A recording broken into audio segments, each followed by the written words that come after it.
네, 반갑습니다, 여러분.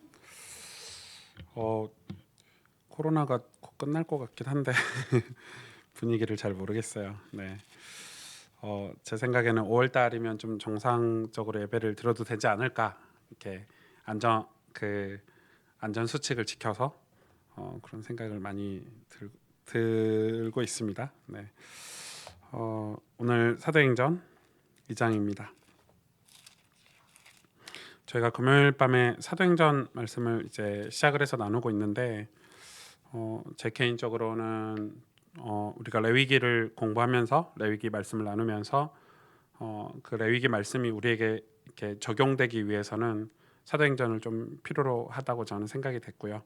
그래서 우리 가스펠 성도님들이 이제 주일 예배를 되게 많이 들으시고 묵상도 많이 하시는데, 이제 금요일이 되게 약하다 보니까 이제 금요일 예배 말씀을 많이 이렇게 듣지 않더라고요. 제가 이렇게 포럼도 해보고 은혜도 나눠보면 비중이 완전히 이렇게 뭐 이렇게 떨어져 있기 때문에, 그래서 조금 아쉬운 마음이 있지만, 그래도 이게 금요 예배 말씀, 사도행전 말씀은 조금 더 이렇게 관심 있게 이렇게 들어주시면 좋겠다 이런 생각이 듭니다. 오늘 2장 14절에서 42절 말씀 좀 길어도 제가 좀 봉독해 드릴게요. 베드로의 이제 오순절 설교 내용입니다. 베드로가 11 사도와 함께 서서 소리를 높여 이르되, 유대인들과 예루살렘에 사는 모든 사람들아, 이 일로 너희로 알게 할 것이니 내 말에 귀를 기울이라.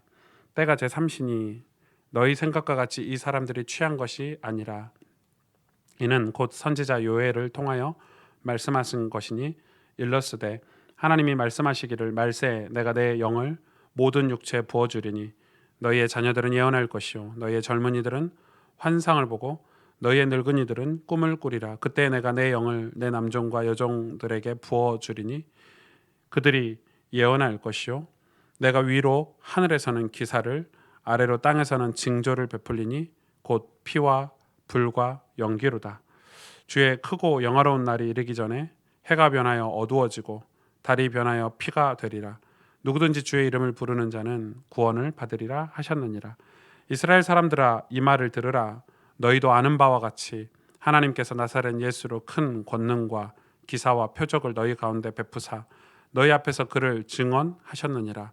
그가 하나님께서 정하신 뜻과 미리 아신 대로 내준 바 되었거늘 너희가 법 없는 자들의 손을 빌려 못 박아 죽였으나 하나님께서 그를 사망의 고통에서 풀어 살리셨으니 이는 그가 사망에 매여 있을 수 없었음이라.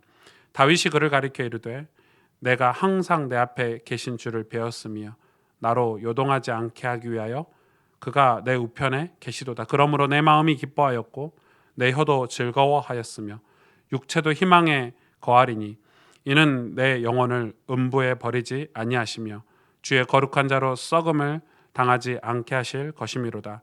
주께서 생명의 길을 내게 보이셨으니 주 앞에서 내게 기쁨이 충만하게 하시리로다 하였으므로 형제들아, 내가 조상 다윗에 대하여 담대히 말할 수 있노니 다윗이 죽어 장사되어 그 묘가 오늘까지 우리 중에 있도다.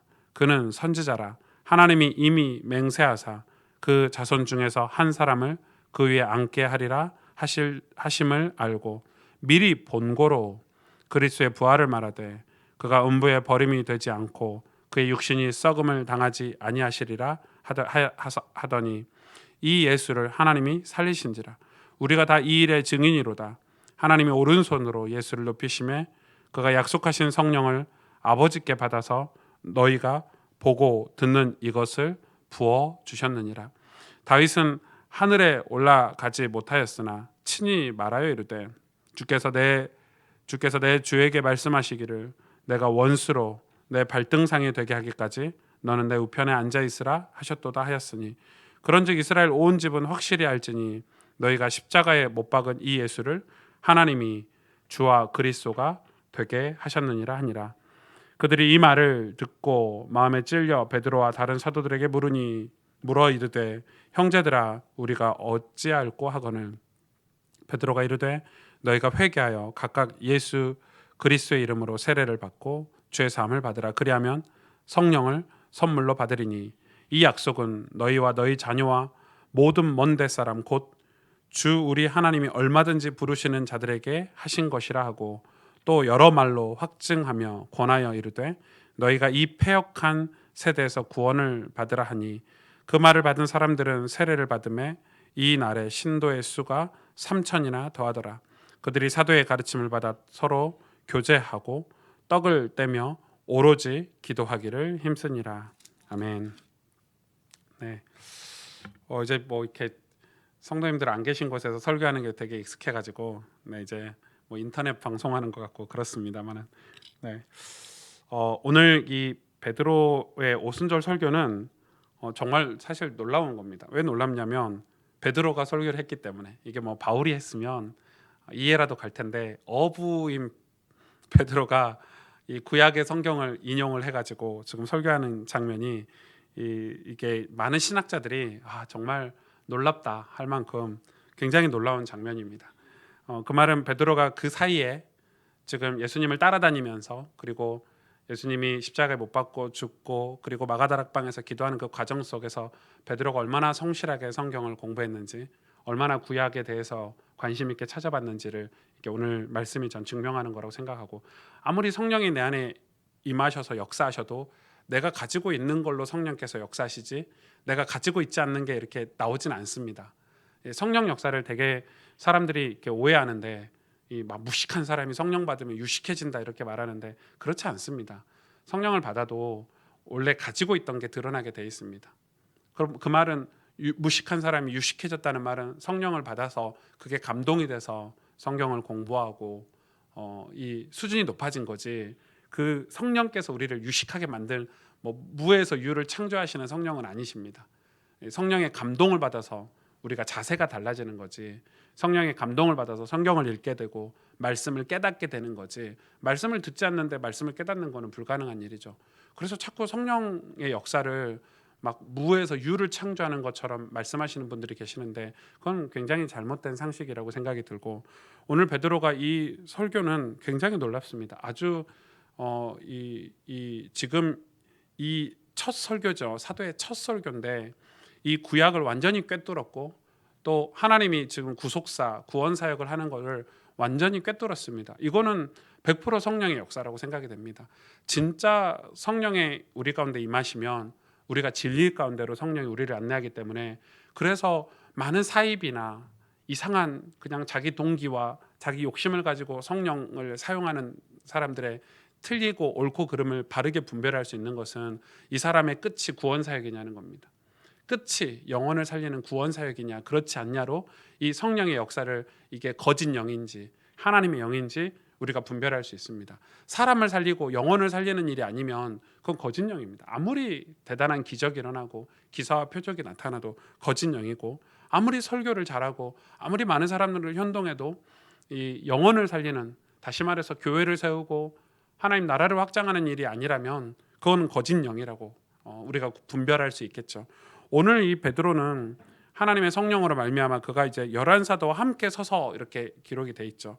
이거는 이런 상황이죠. 지금 그 당시에는 이런 마이크 시스템이나 영상 시스템이 없기 때문에 이 무리들이 많으면 이 무리들이 이 사람을 쳐다보는 이목하는 게 이 확실히 줄어들기 때문에 이 많은 이 제자들과 같이 일어서서 설교하는 사람 한 사람이지만 옆에서 같이 서 있었을 거다 이렇게 표현을 하고 있습니다. 그래서 진짜 많은 사람들이 오늘 뭐 보니까 믿는 사람이 뭐 신도의 수가 3천이나 더했다라 이랬으니까 거의 3천 명 이상이 사람들이 베드로의 설교를 듣고 있지 않을까 이렇게 생각을 하는 거죠. 그리고 때가 제3신이 이건 9시를 뜻합니다. 이거는 유대인 시간이고 우리나라 시간으로 3시는 9시, 오전 9시를 뜻하고요. 그래서 오전 9시에 술 취할 일이 없다라고 변명을 하고 있죠. 너희 생각과 같이 이 사람들이 취한 것이 아니다. 9시에 무슨 술을 취하냐. 지금 이런 얘기를 하고 있는 거죠. 그 말은 지금 이 마가다락방에 모여가지고 이 사람들이 얼마나 이 기도를 많이 했으면 아침 9시까지 기도를 한 거죠. 정말 뜨겁게 기도를 했고 새벽부터 아침부터 이 기도를 했고 그리고 바로 이야기하는 것이죠. 이거에 대해서 설명을 하고 있습니다. 지금 너희가 지금 성령이 임해서 이 사람들이 지금 방언을 하고 너희가 지금 이 복음에 대해서 이 방언을 통해서 너희들에게 전달하는 이것이 무엇인지 설명을 하는 거죠. 그게 선지자 요엘서를 이제 비유로 요엘서 말씀을 가지고 나서 증명을 하고 있습니다. 하나님이 말씀하시기를 이렇게 요엘서의 말씀이에요. 이건 신약의 말씀이 아니고 구약의 말씀을 인용한 거죠. 말세 내가 내 영과 내 영을 모든 육체에 부어주리니 너희 자녀들은 예언할 것이요 너희의 젊은이들은 환상을 보고 너희 늙은이들은 꿈을 꾸리라. 사실 다 같은 말이죠. 예언, 환상, 꿈 다 같은 말입니다. 다 같은 말이고요. 그때 내가 내 영을 내 남종과 여종들에게 부어주리니 그들이 예언할 것이요. 여기서 조금 특이한 점이 있죠. 왜 남종들, 여종들 왜 복수와 단수를 따로 썼을까? 이렇게 여러분 궁금한 점이 있을 거라고 생각이 들고 19절에 또 내가 위로 하늘에서는 기사를 아래로 땅에서는 징조를 베풀리니 곧 피와 불과 연기로다. 주의 크고 영화로운 날이 이르기 전에 해가 변하여 어두워지고 달이 변하여 피가 되리라. 누구든지 주의 이름을 부르는 자는 구원을 받으리라 하였느니라. 이 요엘서의 말씀을 이 신약에 인용을 했을 때 두 가지가 다 있을 수 있죠.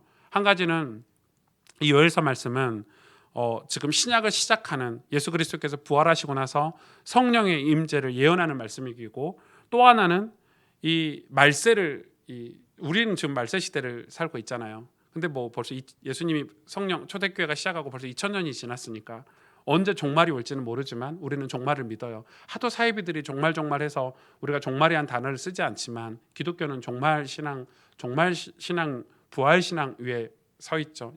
예수님 재림을 꿈꾸고 기대하는 이 마라나타 신앙 가운데 서 있는 게 기독교예요. 근데 우리는 지금 그 재림이라는 단어, 부활이라는 단어, 뭐 휴거라는 단어를 쓸 수가 없을 만큼 사이비들이 그 이미지를 변질시켰지만 사실 성경적이라면 우리는 재림 신앙을 가져야 되고 지금 요엘서는 그 이야기를 벌써부터 하고 있는 거예요. 그러니까 신약이 예수님이 부활하시고 나서 종말까지가 이제 성령 시대가 도래한 거죠. 이 기간이 지금 벌써 2000년을 흘러가고 있어요. 그러니까 지금 우리는 그 속에 있어요. 같은 시간대에 있는 거죠. 성령을 하나님께서 부어주시겠대요. 성령을 부어주시는데 모든 육체에 부어주시는데 육체에 부어주시겠다고 그랬죠. 남종과 여종들에게. 근데 이거는 이 신학자들이 해석을 못해요. 왜 단수와 남자든 단수를 썼을까? 그래서 그런데 이제 정확한 신학적인 해석을 하는 사람이 있지만 이건 뻔하죠. 이 남종은 누굴 상징하냐면 예수님을 상징해요. 첫 부활의 상징인 예수님. 왜냐하면 이 여종은 여자를 주로 교회를 상징했기 때문에. 그래서 그렇게 해석하는 게 제일 정확한 것 같아요. 예수님에게 먼저 성령을 부어주셨죠. 예수님이 첫 부활이 되시기도 했지만 첫 성령을 받은 사람이기도 하시죠. 그래서 예수님에게 성령을 먼저 부어주셨고 나머지 여종들에게, 다시 말해서 교회들에게, 요한계시록에 여자들은 다 교회를 상징해요. 성경에서. 그 말은 기름을 어디에 부어주시냐면 성령을 교회들에게 부어주신다는 거예요. 우리 모두가 다 사실 여자 역할, 신랑 대신 그리스도를 믿는 이 교회를 상징하고 있기 때문에 그렇게 부어주신대요. 근데 거기서 부어주시는데 성령을 붓는데 보시면 자녀들은 예언하고 젊은이들은 환상을 보고 늙은이들은 꿈을 꾸는데 이게 다 예언, 환상, 꿈이 다 같은 거예요. 뭐죠? 영적인 눈이죠. 이건 영적인 눈이에요. 이게 뭘로 우리 인생이 크리스찬의 기독교인의 인생이 이렇게 변화됐다고 표현을 합니까? 우리가 그냥 교회를 다니고 불신자와 똑같은 걸 보고 똑같은 해석을 하면은 우리는 변화됐다고 얘기 안 해요. 성령 받았다고 얘기 안 해요. 성령을 받았다는 증명은 뭐냐면 꿈을 꾸고 예언을 하고 그리고 환상을 보는 거예요. 그게 뭡니까? 성경을 통해서 그리스도의 복음을 깨닫는 거고 예수 그리스도를 통해서 천국을 보고 또 이 복음으로 새로운 나라, 예수님이 다시 이 땅에 오실 재림을 보고 사는 그런 다른 눈, 영적인 눈이 열린 사람들을 얘기해요. 그래서 예수님 믿는 사람들 보고 불신자들이 미쳤다고 얘기할 만해요. 제정신이 아니라고 얘기할 만해요. 여러분 그런 눈으로 이 시대를 바라보면 이 세상 나라, 세상 것들이 타락했고 변질됐다는 걸 우리는 확인할 수 있겠죠. 제가 오늘 제가 정치 얘기를 전혀 하지 않죠. 교회에서. 그러나 제가 성경을 가지고 정치 얘기는 할 수 있어요. 저에게 개인적으로 오시면.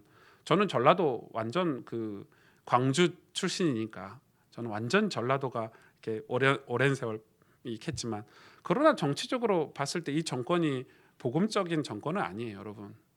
그래서 이제 어떤 목사님이 이 정권이 했던 업적에 대해서 얘기하더라고요. 그래서 제가 물어봤어요. 목사님, 맞습니다. 우리가 일반 시민으로, 일반 국민으로 국가 대통령이 잘했던 그런 업적들을 높이 평가해서 투표를 하는 것도 맞습니다.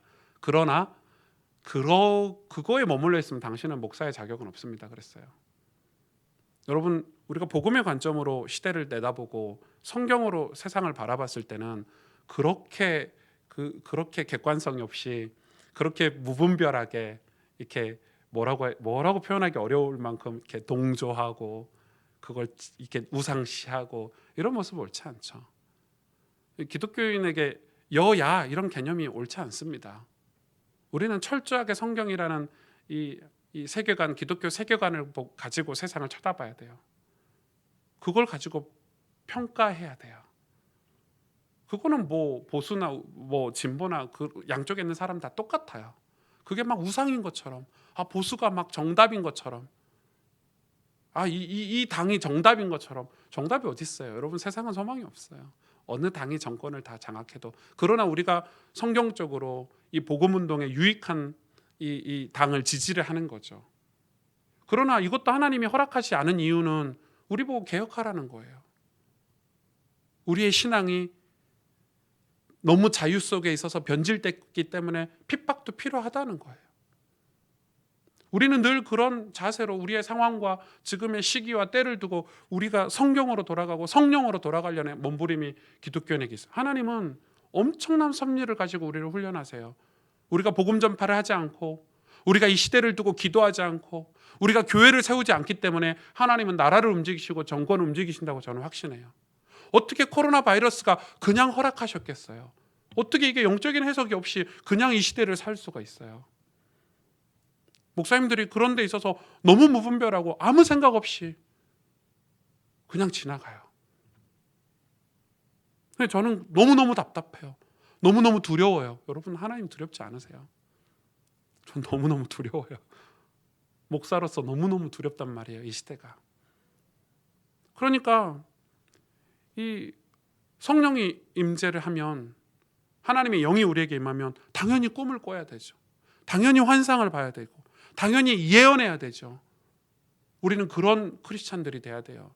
가슴 뛰어야 돼요. 저는 성경을 읽으면서, 이번 주에 시편을 읽으면서 새벽 이슬 같은 청년들이 나오는데, 저는 그 말씀을 수십 번, 수백 번을 더 봤을 거예요. 시편 110편을. 그런데 이번 주 말씀 보는데 새벽 이슬 같은 청년들이 나오는데 늘 우린 그것만 생각하잖아요. 새벽 이슬 같은 주의 청년들이 일어날 거다 이렇게 기도하지만 그 전 말씀이 마음에 확 와닿았어요. 그 주의 권능의 날에 주의 백성들이 헌신할 때 새벽 이슬 같은 청년들이 일어날 거래요. 그 말은 그게 전제되어 있다는 거예요. 권능의 날은 무슨 날입니까? 성령이 임하는 날 아닙니까? 성령이 임해서 주의 백성들이 헌신할 때, 지금 교회들이, 제가 우리 예지도 와 있는데 교회 너무 예뻐요. 제가 이번 주에 통계를 보고 청소년 그 자료를 보고 깜짝 놀랐어요. 지금 한국 중고등학교에 기독교 교회 가는 아이들 리서치를 했는데 4%에서 5%밖에 안 된대요. 뭐 리서치가 잘못됐다 칩시다. 그러나 우리는 우리 교회를 봐도 현실이잖아요. 제 친구 교회가 한 1,700명 정도 주일 출석하는 교회인데, 부산에 중고등부 아이들이 70명이래요. 물론 인구가 줄어서 이렇게 한 가정 한 아이 이래서 인구가 줄을 수도 있겠지만 비율적으로 봤으면 이건 심각한 거죠. 그 교회 제 친구는 청소년 사역을 진짜 잘하는 친구예요. 그나마 많이 모이는 거래요. 그 말은 우리가 이런 꿈을 꾸고 환상을 봐서 하나님의 영이 임해 권능의 날에 헌신하는 게 교회 안에 다 사라졌어요. 아무도 교사를 하려고 하지 않고, 아무도 봉사를 하려고 하지 않고, 내가 내 자녀들을 세대를 두고 너무 이기적인. 왜 이기적이냐? 성령이 임하시지 않았기 때문에. 성령이 임하시지 않으면 신앙생활도 이기적으로 해요. 교회 그냥 이렇게 취미생활 하듯이 그냥 가볍게 교회 다녀왔다 갔다 하고. 여러분, 성령이 임해서 가슴이 뜨거운 사람은 내 인생을 그냥 살지 않게 돼 있어요. 오늘 그 이야기를 하고 계시는 거예요. 오늘 보는 징조를 하나님이 하늘의 기사와 땅의 징조를 베푸는데 그 땅의 징조가 뭡니까? 하늘의 기사는 뭐예요?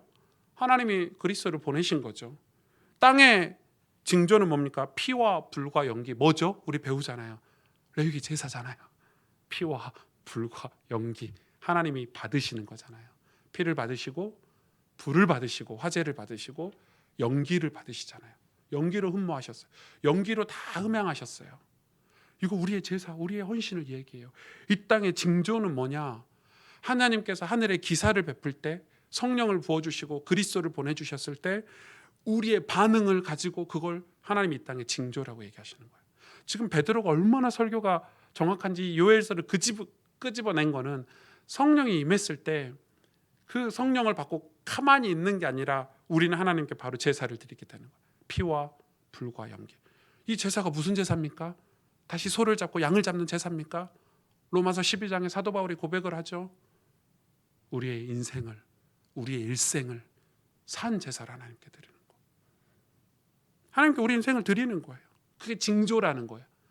하나님 보실 때는 그게 징조라는 거예요. 징조. 그 징조가 뭘로 연결이 됩니까? 20절에 주의 크고 영화로운 날이 이르기 전에, 주의 크고 영화로운 날은 재림이죠. 끝나는 거예요. 하나님의 구원 사역이 끝나는 거예요. 그때는 반드시 예수님이 다시 오시고 우리 믿는 자들은 다 육신까지 부활하게 돼요. 여러분 그걸 믿으십니까? 예. 우리 육신이 부활된다는 걸 믿으십니까? 우리 땅속에 다 화장했는데요.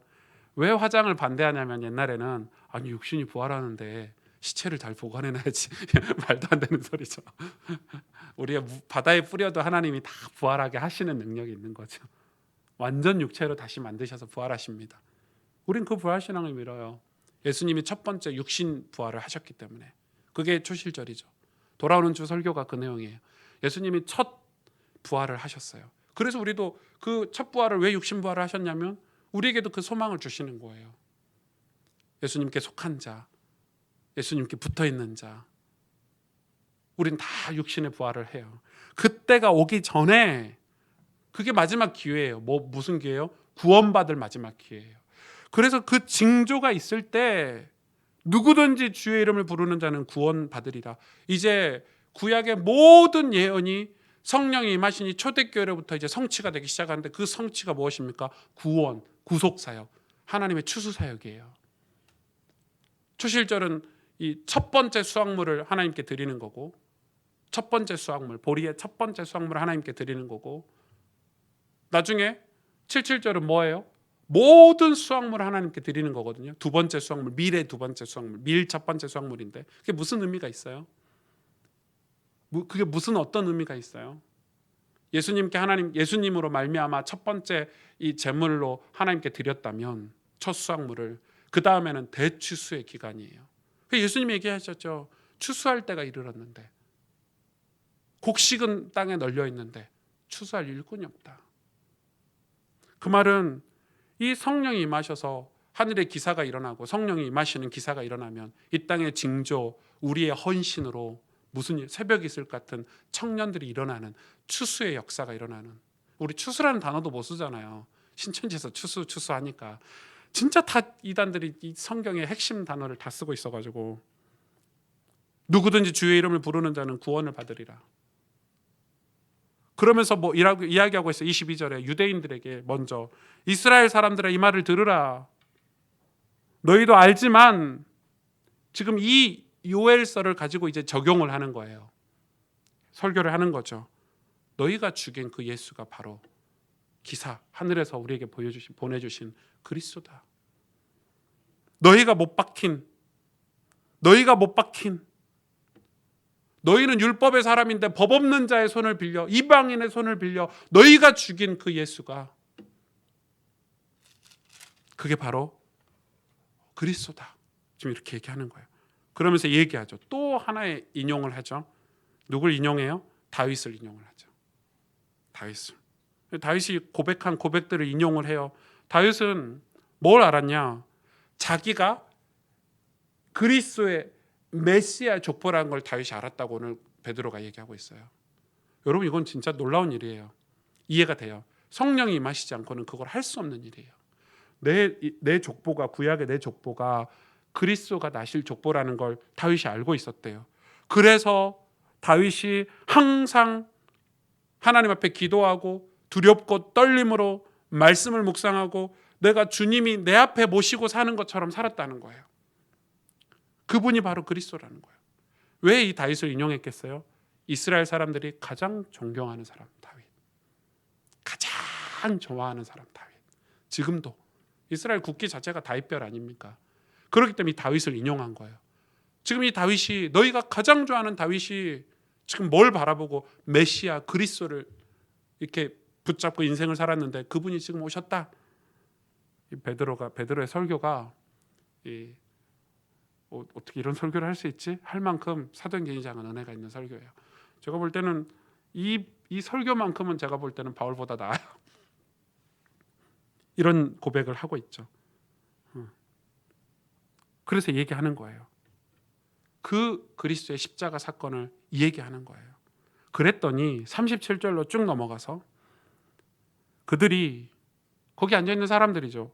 이 말을 듣고 마음에 찔려. 그럴 일이 없어요. 마음에 찔릴 일이 없어요. 여러분, 유대인들이 예수를 얼마나 미워했는데요. 유대인들이 예수를 얼마나 증오했는데요. 그랬던 유대인들이 마음에 찔려. 이렇게.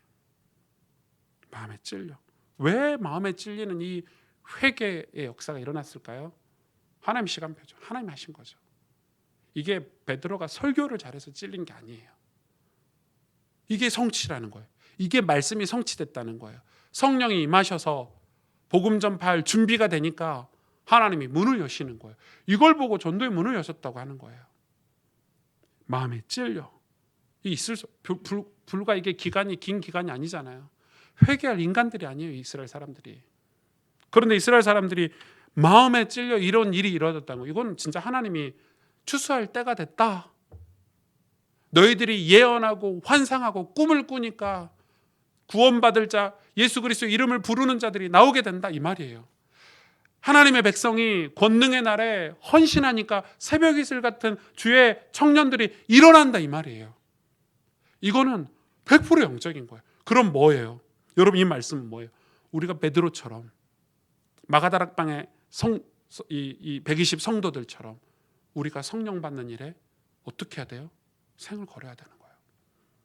교회 부흥 거기에 있어요. 가정복음화 거기에 키가 있는 거예요. 우리는 그동안 이거에 대해서 되게 이렇게 쉽게 생각한 것 같아요. 똑똑해서 전도한다. 똑똑해서 구원을 복음을 전파한다. 절대 거기에는 구원의 역사가 안 일어나는 것 같아요.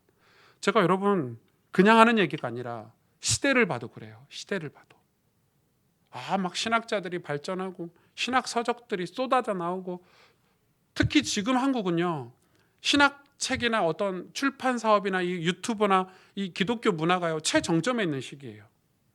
여러분, 교회 문화가 최정점에 있어요. 여러분, 일주일에요, 수많은 찬양팀들이 찬양 집회를 해요. 월요일, 화요일, 수요일, 목요일.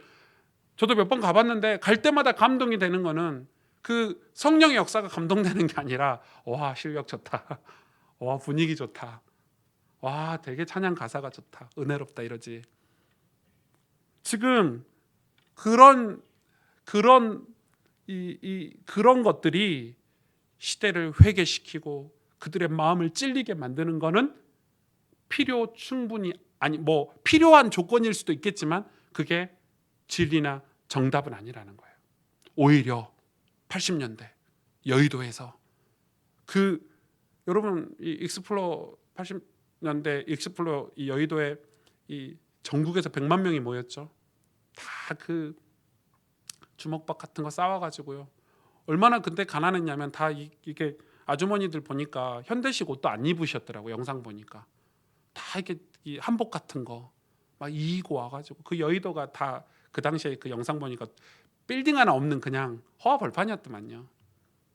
여러분, 그때 그 바닥에 엎드려가지고 말씀 들을 때마다 사람들이 손 들고 아멘 외치고 눈물로 기도하고, 이거 저는 그 영상 보고 진짜 울었어요, 많이. 그때 하나님이 얼마나 복음의 문을 많이 여셨어요. 집집마다 주께 돌아오고 회개하고, 술 먹는 사람이 회개하고, 가정이 회복되고, 교회들이 세워지고, 여러분 놀라운 일들이 벌어졌어요. 그러나 지금은 여러분, 이거는 이 불신자들이 마음에 찔려서 말씀을 받는다는 것은 우리가 설교를 잘하고 스킬이 좋아서가 아니라는 거예요. 사역을 되게 고급스럽게 한다고 해서 저희 전문성을 갖춘다고 해서 사람들이 찔려가지고 복음을 받는 게 아니더라는 거예요. 저도 그거 경험했어요. 그거 사역하면서 수도 없이 그런 경험들을 했어요. 그들이 마음에 찔려 베드로와 다른 사도들에게 물어 이르되, 뭘 물었어요? 형제들아, 우리가 어찌할꼬? 옛날 성경에는 우리가 어이할꼬 어떻게 할까? 그 말은 무슨 말이, 어찌할꼬에 말이 다 들어있죠. 우리가 어떻게 해야 그 예수를 믿을 수 있냐? 우리가 어떻게 해야 구원받을 수 있냐? 우리가 어떻게 해야 심판에서 면할 수 있냐? 지금 그 이야기를 하는 거예요. 그때 베드로가 얘기하죠. 너희가 회개하여 각각 예수 그리스도의 이름으로 세례를 받고 죄 사함을 받으라. 그리하면 성령을 선물로 받으리니, 성령의 선물을 받으리니, 이 약속은 너희와 너희 자녀와 모든 먼데 사람, 이방인까지 지금 얘기하고 있죠. 곧 우리 하나님이 얼마든지 부르시는 자들에게 하시는 것이라. 베드로가 지금, 이 허프가 지금 말하는 거 보세요. 이 빈틈이 없잖아요. 그러니까 성령께서 도우신 거예요. 또 여러 말로 확증하며 권하여 이르되, 너희가 이 패역한 세대에서 구원을 받으리라 하니, 그 말을 받은 사람들은 세례를 받음에, 무슨 세례 받았어요? 물세례요? 아니에요. 성령 세례 받은 거죠. 세례를 받음에 이날의 신도의 수가 3,000이라도 하더라. 왜 숫자를 기록해 놨을까요? 지금은 3,000명이 큰 숫자가 아닐 수 있지만 이 당시에 3,000명은 어마어마한 숫자예요. 지금 이거는 하나님이 첫 번째로 우리에게 보여주시는 어떤 이 초대교회가 확산되고 교회가 시작되는 데 있어서 하나님께서 우리 말로 이야기하면 힘을 엄청 실으신 거예요. 3,000명이 베드로의 설교를 듣고 회개하고 돌아왔어요. 이런 때가 있었단 말이에요. 3,000명 뿐이겠어요. 이건 대표적으로 기록해 놓으신 거예요. 더 중요한 건 그들이 성령 세례를 받고 구원받고 세례를 받아서 구원받고 나서 그 다음부터 뭐 했는지가 중요하죠. 42절에 그들이 사도의 가르침을 받아 서로 교제하고 떡을 떼며 오로지 기도하게 힘쓰니라. 자, 이건 다음 주에 제가 자세히 이 하반절의 사역을 교회가 태동되는 얘기를 할 건데, 오늘 말씀을 우리가 좀 정리하면, 여러분 우리가 이 신앙생활을 어떻게 해야 되는지 우리가 많이 봐요. 책도 보고 공부도 하고 의논도 하고 계획도 세우고. 근데 그게 다 사실 어떤 면에서는 우리가 세운 계획 같은 거잖아요. 그러니까 우리가 전적으로 우리 인생을 성령께 맡기는 기도를 해본 적 있냐? 전적으로 하나님의 구원 사역에 우리 인생을 맡긴 적 있냐? 사실 잘 없을 것 같아요.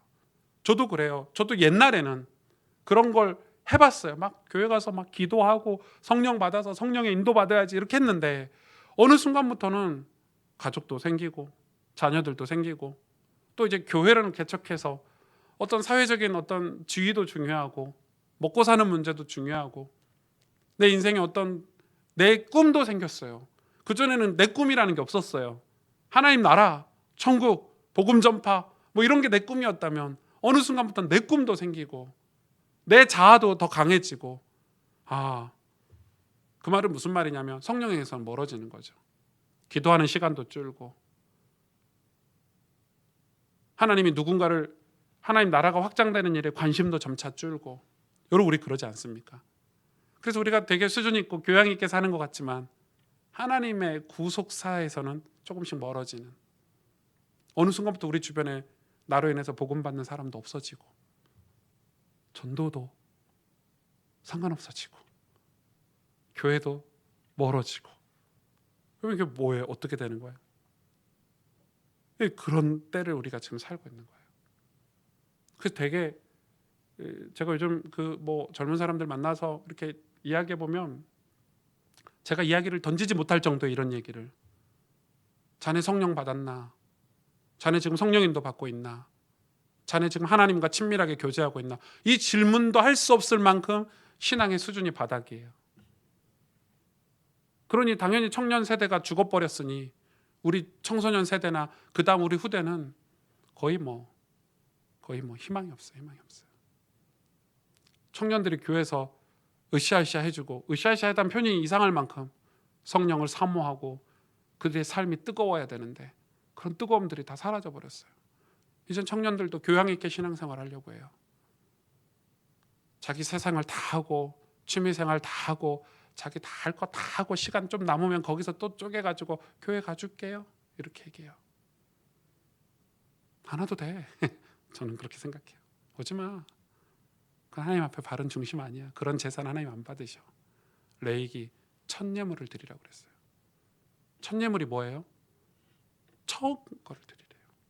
초실절 설교를 금요일에 하면 안 되지만 여러분 배고파 죽겠는데, 여러분 옛날 농사는요 첫 곡식 나올 때까지 다 굶었어야 돼요. 첫 예물 나와서 그 다음 곡식 나올 때까지 한참 기다려. 그걸 하나님 앞에 드린다는 것은 엄청난 신뢰예요. 하나님을 향한. 옛날 믿음의 선배들은, 저도 그랬거든요. 우리 담임 목사님께 배워가지고 첫 월급을 하나님께 드렸대요. 첫 월급 드린 얘기가 너무 슬퍼요. 자녀들 6명이고 양가 할머니 모시고 살았는데 저희 목사님께서 너무 힘들고 어려울 때 첫 월급을 받았는데 이거 월급을 주면 한 달 또 굶어야 되잖아요. 그래서 저도 전도사 첫 월급 받은 거 그대로 하나님께 드렸거든요. 그게 무슨 율법적이긴 해. 꼭 그렇게 안 해도 되는데 그게 중심이죠. 신앙 중심이죠. 그 말은 무슨 말이에요? 성령을 받는다, 하나님께 완전히 붙들려서 쓰임 받는다, 이거는 나를 하나님께 드리지 않고는 할 수 없는 일이에요. 그래서 많은 지금 신자들은 마치 복음서의 제자들처럼 새벽 예배 때 말씀 나눴죠. 예수님과 함께 있는 것 같고 예수님을 믿는 것 같고 예수님 따라다니는 것 같은데 아직 성령은 받지 않았어요. 다 자기 동기가 있어요. 예수님 따라다니면서 저 예수님이라면 내 소원을 이루어질 수 있겠구나, 내 인생을 역전시켜 줄 수 있겠구나, 이런 신앙생활 하고 있지. 사도행전의 제자들은 아직 없어요. 성령을 받지 않으면 우리 인생은 진정한 변화가 일어날 수가 없어요. 저는 가스펠교회 성도들에게 제가 바라는 거야. 제가 교회를 개척했으니까 교회도 좀 적당히 부흥했으면 좋겠고, 적당히 사고 안 치고, 적당히 문제 없고, 교회가 좀 적당하게 남들 보기에 괜찮으면 얼마나 좋겠어요, 목사로서. 그러나 거기에 별 관심 없어요. 저는 만약에 그게 제 관심이라면 저는 목사가 아니겠죠. 주의 종이 아니겠죠. 직업적인 목사는 되겠지만, 그러면 여러분의 가정도 다 적당하게 살다가 적당하게 하나님 앞에 가겠죠. 그럼 하나님 뭐라고 그러시겠어요? 너 이 땅에서 충성을 하고 왔느냐? 구원을 위해서 살다 왔느냐? 성령을 받고 성령의 인도를 받고 왔느냐? 질문하시겠죠. 우리 너무 걱정이 많아요. 우리 청년들은 결혼 걱정. 제가 만나면 다 고민이 그런 거야. 결혼 걱정, 직장 걱정. 그러니까 제가 맞아요. 그 걱정을 안 할 수가 없어요. 이 도시 속의 분위기라는 게 있으니까. 저희 와이프도 걱정하는데요. 우리 한빈이 지금 영어 교육을 해야 될까 말아야 될까. 이제 5살인데. 교육이라는 게 그렇잖아요. 어디에 살면 그 지역의 문화에 영향을 받아. 동네 사람들이 다 영어 얘기하니까 저희 와이프도 우리 한빈 영어를 좀 가르쳐 봐야 될까 이러면서. 그걸 제가 뭐라고 하는 게 아니라 다 걱정을 하는데 사실 자세히 보면은 진짜 쓸모없는 걱정들. 정말 성령 충만해 봤냐는 거예요. 정말 하나님 앞에 내 일생을 드려봤냐는 거예요. 하나님 책임지신다면서요. 마태복음에 먼저 그의 나라고 그를 구하면 하나님이 입히시고 먹이시고 키우시겠다잖아요.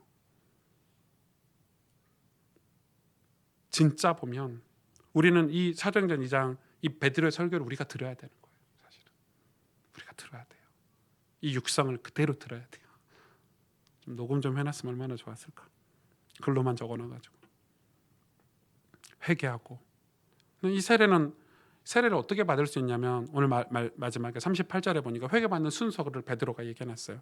너희가 회개하여. 이 회개를 언제 하죠? 이 말씀을 듣고 찔려야 회개가 되는 거예요. 여러분 말씀을 듣고 찔리지 않고 회개가 안 되면 성령 세례는 절대 임하지 않아요. 하나님이 인격자시기 때문에 정확하세요. 인격적으로 우리가 찔리고 회개하는 과정이 있어야 성령께서 우리 안에 임하실 수 있어요. 내 안에 여전히 내가 주인인데, 내 안에 여전히 우상을 섬기고 있는데 성령이 임하시지가 않아요. 하나님 나라와 세상 나라는 공존할 수 없어요. 두 왕, 두 임금을 섬길 수가 없어요. 공존할 수가 없어요. 마귀가 내 안에 있는데, 사단이 내 안에 있는데 예수님이 같이 동거하실 수가 없으세요. 거룩과 죄는 함께 있을 수가 없어요. 그래서 말씀을 우리가 듣는 노출을 자주 하는 거예요. 목사들도 마찬가지예요. 이 베드로처럼 정확하게 복음에 대해서 설교를 해줘야 돼요. 그래야 주일마다 성도들이 말씀을 듣고 찔리고 회개하는 마음이 들게 해줘야 되고, 또 성도들도 그런 마음으로 어찌할꼬라는 마음으로 예배 와야 돼요. 그런 자세가 아니면 그 주의 권능의 날을 경험하지 못하는 거예요. 그러면 어떻게 돼요? 회개하면 각각이라고 표현해 있죠. 참 진짜 성경이 얼마나 정확한지. 왜 각각이에요? 너희 집에 임하는 게 아니고, 너희 아빠만 성령 받는다고 너희 집에 다 성령 충만한 거 아니고, 지금 그 이야기 하고 있는 거예요. 각각 그리스도의 이름으로 세례를 받고, 세례는 개인에게 임하는 거예요. 세례는 개인이, 목사가 세례 받았다고 교육자들이 세례 받는 게 아니에요. 세례는 철저하게 개인에게 주시는 하나님의 성령의 선물이에요. 선물이에요, 선물. 여러분, 왜 선물이라고 표현합니까? 돈으로 살 수 없는 거예요, 성령은. 우리의 지식으로 살 수 없는 거예요. 우리의 사회적 지위로 살 수 없는 거예요. 절대 살 수 없는 거예요. 이건 선물이에요. 너무 값비싸기 때문에 선물로밖에 받을 수 없는 거예요. 이 성령, 그러나 오늘 말씀에 누구나 받을 수 있대요. 이 약속은 39절에 너희와 너희 자녀와 모든 먼 데 사람, 곧 우리 하나님이 얼마든지 부르시는 자들, 이게 중요하죠. 우리가 받는 게 아니고 하나님이 부르시는 자들이 받을 수 있대요. 여러분 자녀도 부모님들이 자녀에게 성령 받으라고 압박하지 마세요. 부모들이 아무리 압박해도 못 받는 거야, 하나님 안 부르시면. 이건 진짜 중요해져. 하나님이 부르시는 자들에게. 이게 이제 신학적인 용어로 예정이라고 하거든요. 우리는 전도해서 막 전도하려고 애쓰고, 성령 좀 받으라고 하고 권면하고 하지만, 하나님은 다 예정하셨어요. 왜? 하나님은 전능하시니까 다 알고 계세요. 하나님이 예정돼 있어요. 그러나 그 예정 속에 우리는 우리의 자유의지를 사용하시고 우리의 인격을 사용하셔서 우리가 그 일을 하실 수 있도록 우리에게 구원 사역을 맡겨주셨을 뿐이에요. 하나님이 이상한 신이 아니시기 때문에, 하나님은 자기의 이익을 위해서 잡신이 아니시기 때문에, 하나님 우리를 사랑하시고 우리를 구원하셔서 우리에게 공의와 사랑을 베푸신 하나님이시기 때문에, 그래서 우리가 성령을 받아서 우리가 우리 자신을 하나님 앞에 헌신하고, 우리가 불과 연기와, 그죠? 하나님 앞에 그런 제사를 드리는, 우리 일생을 하나님께 드리는 제사를 드릴 때 우리 일생을 통해서 하나님은 이 추수의 열매를 주신다는 거예요. 추수의 열매를. 너희가 이 패역한 세대에서 구원을 얻으리라. 그게 축복이죠. 축복이에요. 이 패역한 세대 속에 우리는 살면 안 된다는 거예요. 여러분, 초대교회 시대, 그 로마의 핍박 속에 있는 그 시대가 패역했습니까? 지금이 더 패역했습니까? 우리는 세상에 만족을 두고 살면 안 돼요. 죄송하지만 성령 받지 않은 사람은 세상의 만족을 가지고 살아요. 세상이 좋거든요. 진짜 세상 좋죠. 저도 세상 좋아하는데, 그러나 거기에 소망을 두면 안 돼요. 우리의 소망은 어디에 있어야 돼요? 구원에 있어야 돼요. 목사님 이미 구원 받았는데 자꾸 구원 얘기하십니까? 그 말이 아니잖아요. 이미 밥 먹었는데 여러분 왜 밥 하십니까? 이미 결혼했는데 왜 사랑 하십니까? 구원이 그런 게 아니잖아요. 구원을 늘 사모하고 흠모하고 살아야지만이 된다는 거예요. 오늘 말씀, 여러분 짧은 말씀이지만 우리의 영혼을, 우리의 일생을 채워주고 만족하게 해주실 분은 성령밖에 없어요. 여러분 신앙생활하면서 왜 막 집도 늘리고 좋은 직장 가도 왜 기쁨이 없냐면 그건 욕심이기 때문에. 욕심은 끝이 없어요. 끝이 없어요. 멈출 수가 없어요. 욕심은. 그러나 그 욕심대로 살면 그건 성공된 삶이 아니에요. 성공된 삶은 하나님 뜻대로 살아야 성공된 삶이에요. 하나님 기뻐하시는 삶이 성공된 삶이에요. 그건 성령밖에 하실 수 없는 일이에요. 우린 성령 받아야 돼요. 여러분, 우리의 예배가 성령이 임하시는 예배가 되도록 꿈꿔야 되고, 그렇게 예언해야 되고, 우리가 미래를 예언하고 살아야 돼요. 하나님, 내 일생에 주의 복음 전하는 삶을 살게 해주옵소서. 그 예언 아닙니까? 그게 꿈 아닙니까? 그게 환상 아닙니까? 같이 기도하겠습니다.